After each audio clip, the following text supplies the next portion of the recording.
విధంగా మన బుద్ధ వెంకన్న గారు వెళ్ళారు. వెళ్ళినప్పుడు అక్కడ తల్లారి కిషోర్ అనుకుంటా, ఐ థింక్ అతని పేరు కూడా, అతగాడు పెద్ద తురక కిషోర్ ఎవరు పెద్ద దొంగ తీసుకొచ్చి వాళ్ళ మీద దాడి చేశాడు. అది పేపర్లో పడింది, టీవీలో వచ్చింది, అన్నిట్లో వచ్చింది. నిజంగా ఎవడైనా భయపడితే ఏమనుకుంటాడు, ఈ రోజు నా మీద ఏ త్రినారసమని కేసు పెట్టేస్తాడో, నేను ఏ యాంటిసిపేటరీ బెయిల్ తీసుకొచ్చుకోవాలో, నేను ఎక్కడ పరిగెట్టాలో అనుకుంటాడు ఎవడైనా కూడా. సాధారణంగా ప్రజాస్వామ్యాన్ని రాజ్యాంగాన్ని నమ్మే వ్యక్తి. కానీ అతగాడిని ఏం చేశాడంటే తిన్నగా తీసుకెళ్లి మున్సిపల్ చైర్మన్ చేశాడు.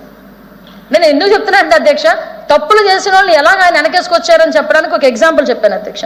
పొద్దుటూరులో నారా లోకేష్ గారి మీద రాళ్లదాడి చేశారు. అది యువగలం. ఇంతకుముందు చాలా మంది పాదయాత్రలు చేశారు. ఆ పాదయాత్రలో భాగంగా మొన్న లోకేష్ గారు కూడా యువగలం పాదయాత్ర చేశారు. ఆ యువగలం పాదయాత్ర చేసినప్పుడు కూడా కనీసం ఒక మైక్ ఇవ్వలేదు అధ్యక్ష. మైక్లో మాట్లాడితే ప్రాబ్లం ఏంటి?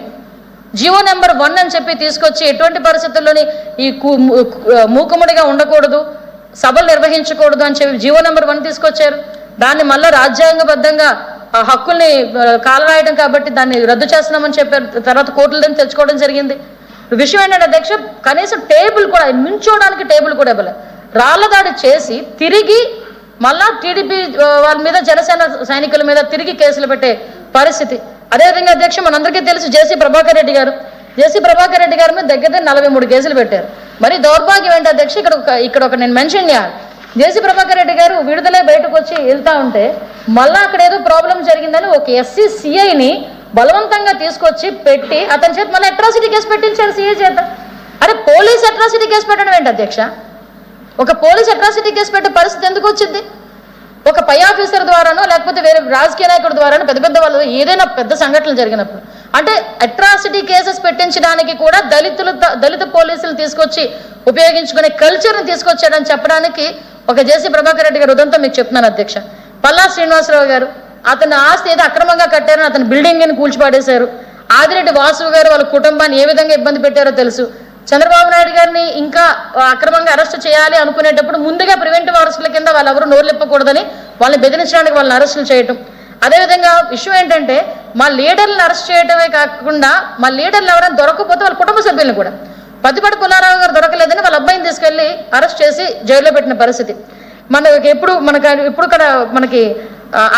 పత్తిపాటి పుల్లారావు, మారెడ్డి రవీంద్రనాథ్ గారు, బీటెక్ రవి గారిని ఆయన ఏదో పెద్ద దేశద్రోహం చేసినట్టుగా ఎయిర్పోర్ట్లోకి వెళ్ళి, కడప ఎయిర్పోర్ట్లోకి వెళ్ళి ఆయన అరెస్ట్ చేయడం.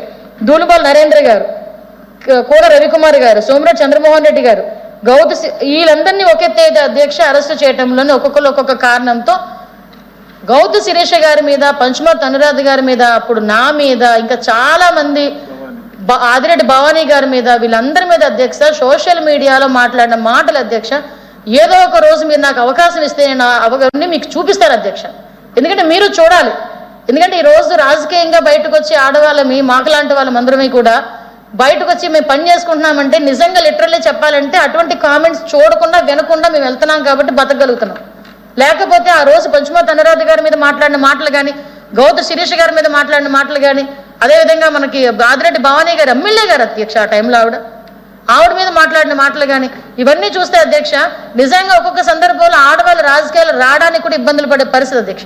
ఏదో రకంగా క్యారెక్టరైజేషన్ చేయడం, ఏదో రకంగా సోషల్ మీడియాలో ఇబ్బందులు పెట్టడం, ఏదో రకంగా కుటుంబ సభ్యులు బెదిరించాలని అనుకోవటం, ఇలాంటి సిచ్యువేషన్స్ అధ్యక్ష మీ అందరికీ తెలుసు అధ్యక్ష.